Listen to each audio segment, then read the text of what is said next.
it. So let's talk about the Lion King knockoffs. But before we start, we should define what is a Lion King knockoff.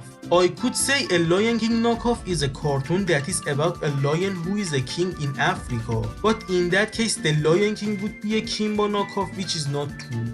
I don't have a hard written rule for it, so I looked for what other people consider a Lion King knockoff. There is no list that shows every single cartoon that is inspired by the Lion King, but there are a few YouTube videos that each only talked about one of them. My source for today's video are those videos and the comments of those videos. So here you will see stuff that are definitely a Lion King knockoff or bootleg, but there are also stuff that could be similar to the Lion King by accident, but I included them just to be sure. So let's start. Simba the King Lion series. Okay, I won't talk about everything of this series because it's a franchise of its own and I might do a video about it later. But the brief history is, there is the main TV show that has 52 episodes, then there is a movie, then there is a sequel series with 26 episodes, then there is a soft reboot or crossover series that also has 26 episodes. For this video I only watched the movie and episode 1 and episode 52 of the first series. This one isn't just a Lion King knockoff, but also a Bambi and the Jungle Book knockoff as well. The Lion King is killed by the hunters, so with his dying breath, he asks his friends, not Blue, not Bagheera, and not the wolves that raised Mowgli, to raise his 3 cubs. But the person that was pulling the strings in the background to get the Lion King killed was definitely not Shere Khan. The main protagonist is Simba with his best friend Buckshot, who definitely isn't Bambi. Also, Simba's siblings are very insignificant characters. They could have been removed from the series and nothing would have changed. Also, the entire series is dragging and padding all the time. The stuff that happens in each 25-minute episode could be done in 5 to 10 minutes. A lot of this series is just unimportant things that happen. This problem is obvious at the movie, which is 2 hours long, but very few important things happen in it. We see Simba and Buckshot talking to each other. Then Simba tries to jump from one cliff to another. He fails and the King Eagle saves him. Then he tells Simba that Shere Khan was the one that killed his mother. So both of Simba's parents are dead because of Shere Khan. Also, during the death of Simba's mother, we see how bad the voice acting is. The animation is bad as well, but it's not that bad. Like, a kid would be fine with it, but the voice acting just makes the sad moments funny. The music is good though, that one is the only reason that watching this movie wasn't a horrible experience. Then we see Blue and Bagheera teaching Simba and Buckshot how to fight. Then they grow up. Then there are dinosaurs. Then Simba has a cape that can turn them invisible. Then they have superpowers. Then there is a talking tree. Then 2 pirate mice go on a spiritual journey to get 2 medals with magical powers. And it takes so much time that I almost forgot Simba.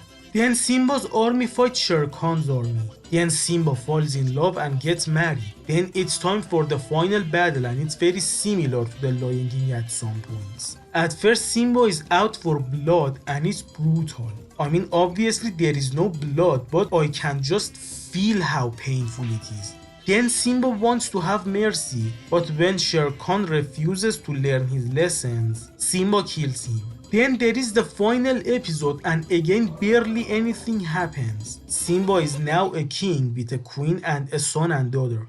Buckshot is also the king of his own jungle and has a son. Simba's cubs are learning how to use their magical powers. Then they find out that the medals that the pirate mice have can be used for teleportation. So by using them, everyone are together again. And everyone celebrate the together gathering by looking at the sunset. And yeah, it surely was a Lion King knockoff. I didn't find anything special about it.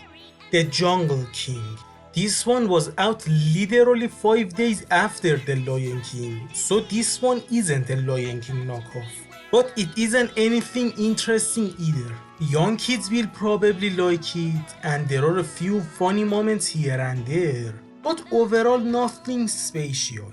There is this tyrant king who has an identical twin who is a very nice guy. The king wants to marry someone who doesn't like him at all, but her family wants her to marry him for money. Then the vizier comes up with a plan to make the king be captured by humans to take the throne for himself. But the commander monkey, who is loyal to the king, asks the king's brother to pretend to be him for a time while he tries to find the original king. The new king is a nice guy, so people, including the girl that was supposed to marry the king, starts to like him. Until the new king tells the girl the truth, so she goes away. Then a war happens, and thanks to the new king and people, they can fight. Then the old king shows up and helps them. Then they win, and the new king saves the girl, and at the end, the old king learns to be a good king, while his brother marries the girl, and they all live happily ever after. Again, not a Lion King knockoff, but it is a very generic cartoon. The Animal King. This is not a knockoff, it is even worse. This one is a bootleg. At least Simba the King Lion tried, but this one barely counts as animation. The character feels like a deviant art recoloring of the Lion King characters. There is the Lion King. Then the day his son is born, a Black Panther becomes the king through manipulation and banishes the king and his family. Later, the animals realize that the Black Panther is a bad king. So the king's son comes up with a plan and gets back the throne, and the Black Panther is banished. The Animal King 2. The first Animal King was a Lion King 1 bootleg, and the second Animal King is a Lion King 2 bootleg.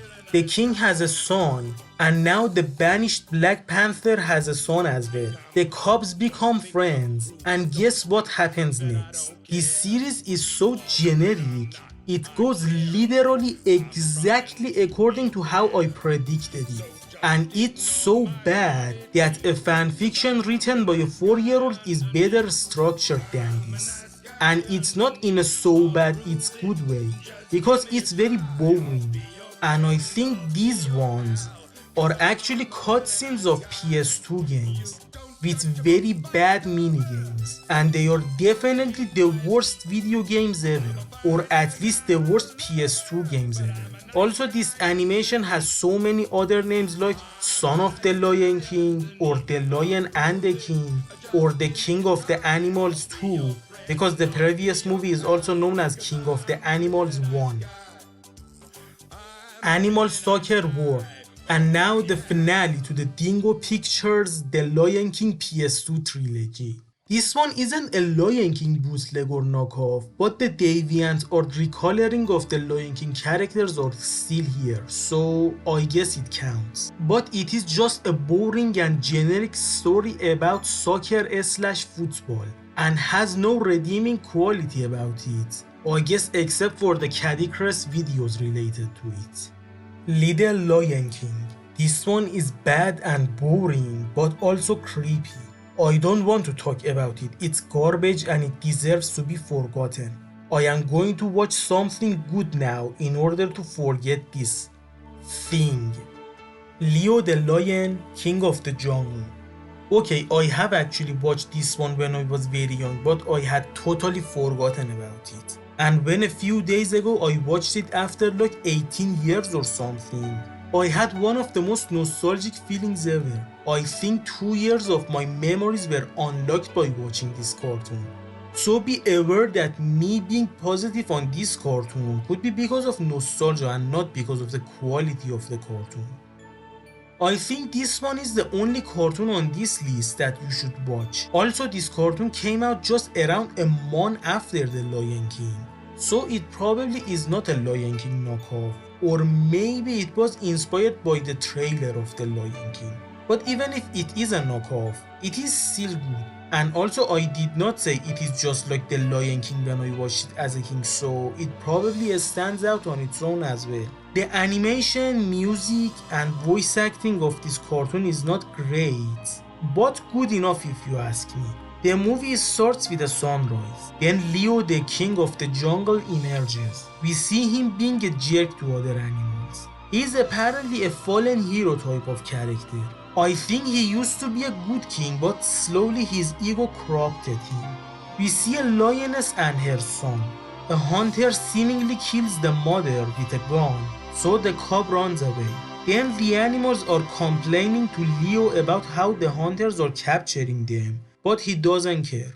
We see that the lioness is alive actually, but trapped in a cage. The cub finds her and tries to free her, but he can't. So his mother tells him to run away and he does as he is told. Then we see the cub trying to survive on his own, but he is still too young. Later he gets trapped, but Leo saves him. Leo is the type of guy that won't go out of his way to save you, but if you are on his way, then he will save you. The cub wants to tag around with him, but it's too much responsibility for Leo, but when the cub cries, he accepts to take care of him. The cub wants to call Leo father, but Leo doesn't allow it. Then we see Leo talking about the stars to the cub. Then he asks the cub's name, but he has no name. He wants to name himself Leo, but Leo himself doesn't allow it and calls him Toei instead. Then he is trying to teach him how to hunt, but Toei fails. And yeah, even though Leo doesn't like being called the father, he still takes good care of Toei and he is teaching him how to survive. Toei tells Leo that he wants to be like him, but Leo tells him that he should be his own person instead. This is one life lesson that Mufasa didn't live long enough to teach Simba. Then Leo teaches Toei how to roar.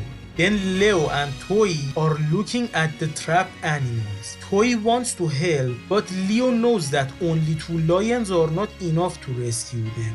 Leo is asking the animals for help, but they will only accept it if he apologizes for his bad manners. He doesn't accept it, so they won't help. Toei cries and tells Leo that it takes courage to apologize, which is something that Leo doesn't have, and that he doesn't like him anymore. Leo is moved by Toei's words, so Leo starts being a nice guy and helping the other animals. So after a while the animals agree to help Leo and Toei. Then the hunters are trying to transport the caged animals to a zoo, so the animals come up with a plan. We see the hunters being paid by the main villain, I guess. Then a snake enters the tent, so the bad guys run away. Then the monkeys take their guns. Then Leo chases the hunters away while the trapped animals are being freed. The hunters are trying to escape with a raft, but a hippo hits them. They come out of the water but gets trapped in a nest. But the main villain manages to avoid the trap and tries to shoot Leo with a gun, but Toei stops him. At the end, the animals are cheering for Leo and Toei. Leo apologizes for being a bad king and promises the animals to become a good king, and tells them that Toei is a good example for all of them to be more courageous. Also here, Leo tells Toei that he can call him father now, as he looks at his mother. At the final scene of this cartoon, the narrator says that Leo asked Toei's mother to become his queen and she accepted it. And I think it happened before this scene. And also theory time, as a kid I thought Leo was Toei's biological father. And now as an adult, I still think it is an option. I mean, they are similar. And I don't want to say it was better if he really was his father, because a found family is also as good as a biological family. It's just an idea that I had. I don't know if like some real lions they just mated and left each other and Toei was the result, or if they were a family and Leo abandoned them at some point. Or maybe that's just a theory and Leo never met them before. But whatever it is, I still think it's a good enough story. Of course, a man becoming a better person because of a kid isn't anything unique, especially nowadays.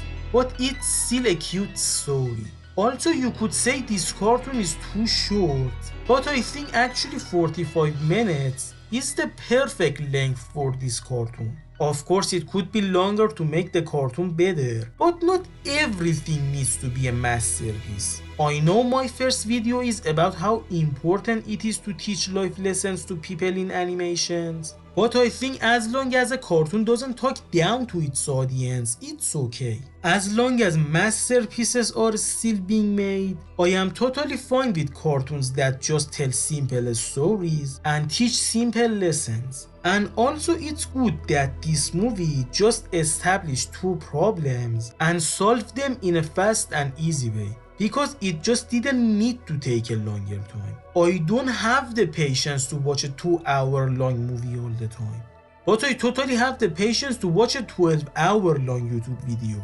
Am I the only person that has this problem? And yeah, that's it. It's a cute little cartoon that tells kids to be kind to each other and be brave. It's simple, but it is a beautiful simplicity. So there you have it, guys. As you can see, it's totally fine to take inspirations from other stuff, but it is not okay to just copy them. There are stuff like the Animal King, which is totally a Lion King knockoff, and it is a bootleg tier media that deserves to be forgotten. And there are also stuff like Leo the Lion that was seemingly trying to capitalize, but it tried its best and made something that is good enough in its own way. And also the Lion King itself took inspirations from lots of things, but at the end of the day, it is a masterpiece, not because it took inspirations from good stuff, but because it managed to use every single inspiration of it as a tool to make something better than all the things it took inspiration from. With that being said, my The Lion King videos that are not about the Lion King trilogy is over. So now I should go back to the Lion King. Well, not much is left. There are a few comics here and there. There is the 2019 remake and an upcoming book and the upcoming Mufasa the Lion King movie that I am really excited about actually. And of course the topic of the next video, the Lion Guard. So now you know what I will talk about in the remaining weeks of 2024. So if you're interested in the Lion King or cartoon similar to it, or this type of content, subscribe to the channel so that you won't miss my next video. I've been Bashir from Retro Cafe, and I thank you for watching this video.